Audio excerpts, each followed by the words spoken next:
हे मैं हूँ आभा और I am welcoming you to digital कक्षा. Today's our objective are to discuss message writing, format of message writing, marking scheme of message writing and important points regarding the same. So without any delay, what is the message? The first question which arises in our mind कि message होता क्या है?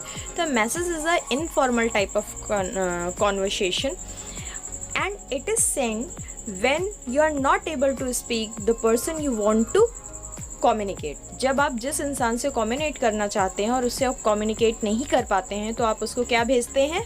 Message भेजते हैं. और ये जो message होता है ये ओरल भी हो सकता है और रिटन भी हो सकता है, पर ऑब्वियसली हम रिटन मैसेज की बात करेंगे यहाँ पे. तो सबसे पहले एक मैसेज लिखने के लिए एक आपको बॉक्स ड्रॉ करना होता है. क्या करना होता है? एक आपको बॉक्स ड्रॉ करना. बॉक्स ड्रॉ करने के बाद सबसे पहले हमको लिखना होता है मैसेज, कैपिटल लेटर में, बोल्ड और अंडरलाइंड. उसके बाद हम लिखते हैं एक लाइन छोड़ के डेट और उसी के पैरेलल लिखते हैं टाइम. फिर एक लाइन का स्पेस छोड़ के रिसीवर का नाम जिसको हम मैसेज दे रहे होते हैं और फिर एक लाइन लीव करके हम मैसेज की बॉडी लिखते हैं जो हमारी मैसेज हमें कन्वे करना है. और ये बहुत ही शॉर्ट, क्लियर और स्पेसिफिक होना चाहिए. और सबसे लास्ट में हम लिखते हैं सिग्नेचर या भेजने वाले का नाम और एक लाइन लीव कर देते हैं और पूरे मैसेज को बॉक्स में इनक्लोज कर देते हैं. उसके बाद आता है कि पॉइंट्स हमें क्या क्या दिमाग में रखने चाहिए एक मैसेज लिखते वक्त. तो सबसे पहला कि जो मैसेज हो वो एक बॉक्स में इनक्लोज होना चाहिए. मैसेज की जो लिमिट होती है वो 50 वर्ड्स है एज़ पर CBSE और एक एप्रोप्रिएट लैंग्वेज में लिखा जाना चाहिए. और ये एप्रोप्रिएट लैंग्वेज है क्या?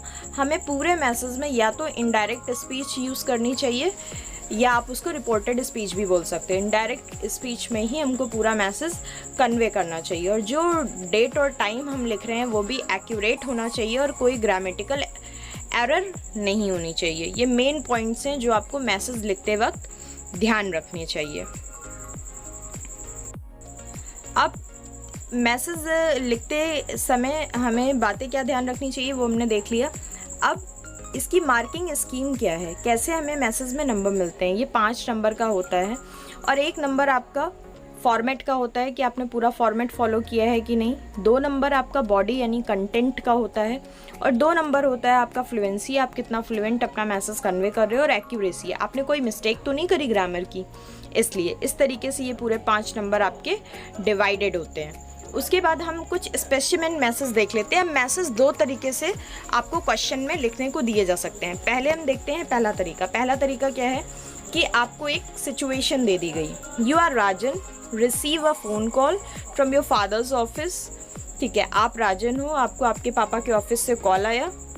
Mister Rahul when his absence, किसके एब्सेंस में? जब आपके पापा नहीं थे तो मिस्टर राहुल ने कॉल किया. Draft the message not more than 50 words following conversation. और आपको एक पूरी कॉन्वर्सेशन दे दी गई कि आपको इस कॉन्वर्सेशन को पढ़ के मैसेज को ड्राफ्ट करना है. तो अब देखिए हम इस कॉन्वर्सेशन को पढ़ते हैं. और कॉन्वर्सेशन इसलिए इंपॉर्टेंट होती है क्योंकि मैसेज की बॉडी हम इसी से विड्रॉ कर लेते हैं. सबसे पहले mister Rahul, hello is this, क्या मैंने सही नंबर पे कॉल किया है? तो आप राजन हो, आप बोल रहे हो yes, may I know is calling. कौन बोल रहा है, क्या मैं जान सकता हूँ? तो मिस्टर राहुल बोलते हैं आई एम राहुल सिंघा, मैं राहुल सिंघा हूँ. Can I talk to mister Agarwal, क्या मैं मिस्टर अग्रवाल से बात कर सकता हूँ? तो आप यानी Rajan. Father is not at home, कि पापा तो घर पे नहीं है. Do you have any message for them, क्या आप उनको कोई मैसेज देना चाहते हैं? तो मिस्टर राहुल क्या बोलते हैं? येस. अब देखिए यहाँ से उन्होंने मैसेज देना स्टार्ट किया तो हम इसको बहुत ध्यान से पढ़ेंगे. प्लीज़ टेल हिम, उनको बोलिए to come to the office tomorrow, कि वो कल ऑफिस आएँ 11 बजे. There is an urgent meeting with the manager, manager से एक बहुत ही अर्जेंट मीटिंग है.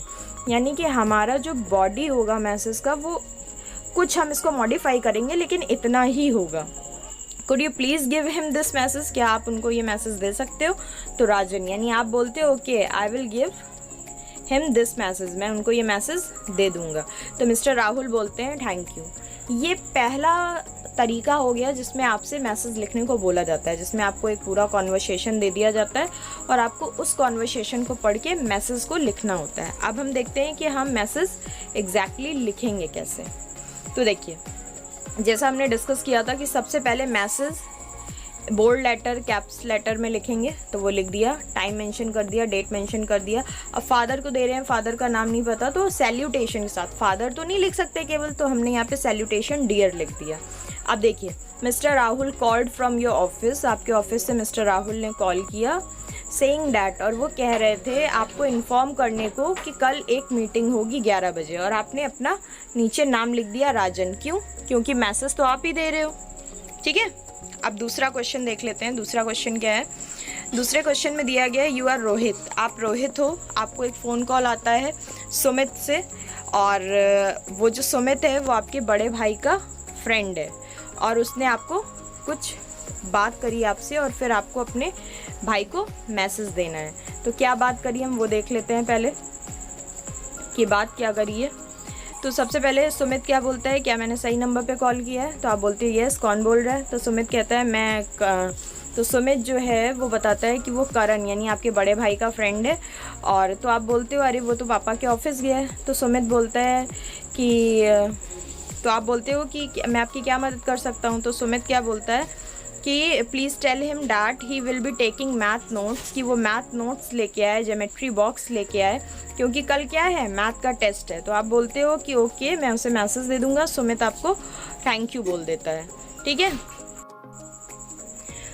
मैसेज कैसे लिखेंगे? डेट, फिर टाइम।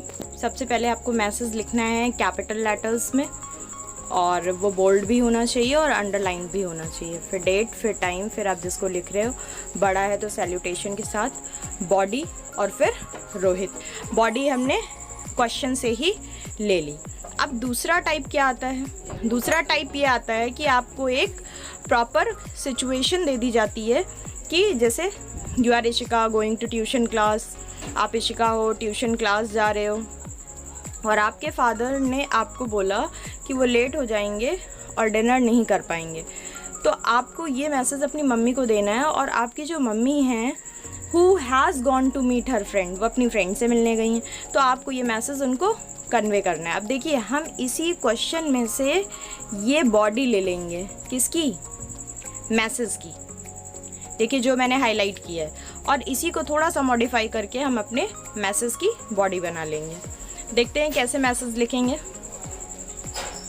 सबसे पहले मैसेज, फिर डेट, फिर टाइम, फिर जो भी जिसको भी रिसीवर नेम, और फिर द फादर कॉल्ड। अब आप सब्जेक्ट ऑब्जेक्ट तो अपने हिसाब से चेंज करोगे। The father called to tell that he would be late from the office due to an important meeting, adding that they would not attend the dinner either, कि वो dinner भी नहीं attend कर पाएंगे, और फिर आपने अपना नाम लिख दिया। अब दूसरा एग्जाम्पल देख लेते हैं। इसमें आपको दे दिया गया है कि आप शिवानी हो, आपको टेलीफोन से एक मैसेज मिला, और मैसेज ये मिला कि आपका जो भाई है जो गवर्नमेंट मेडिकल कॉलेज अमृतसर में पढ़ता है, ही इज़ नॉट कमिंग, वो नहीं आ रहा आज। क्यों? क्योंकि कॉलेज में फंक्शन है। ही ऑल्सो कन्वेड, और उसने ये भी बोला कि वो अगले हफ्ते आएगा। ही कन्वेड हिज विशेज़, और उसने अपनी विशेज़ भी दी, किसको? मॉम और डैड को। और आप पिकनिक पे जा रहे हो, as you are going on a picnic with your friends, write a message for your mother in, क्योंकि आप तो पिकनिक पे जा रहे हो तो आपको अपनी मदर को तो इन्फॉर्म करना पड़ेगा, वरना भाई नहीं आएगा तो वो चिंता में आ जाएंगी। तो आपको उस मैसेज को 50 वर्ड्स में कन्वे करना है। तो हम देखते हैं हम कैसे मैसेज लिखेंगे। तो सबसे पहले आपको मैसेज लिखना है, उसको अंडरलाइन करना है, डेट, टाइम, फिर जिसको लिख रहे हैं। अब देखिए, हमने उसी क्वेश्चन में से बॉडी उठा ली। अक्षय रैंग अप, क्योंकि भाई का नाम अक्षय इसलिए रैंग अप, कॉल्ड अप, इस तरीके के वर्ड्स हम यूज़ करते हैं। कहाँ? अमृतसर से। टू से, क्या कहने के लिए? That he is not coming home today due to college function, he will come next week. He has also conveyed his wishes to you and papa, उसने आपको और पापा को विशेज़ भी कन्वे करी, और आपने अपना नाम लिख दिया। इस तरीके से आप करेंगे। This is all for today. I hope you will enjoy the lecture.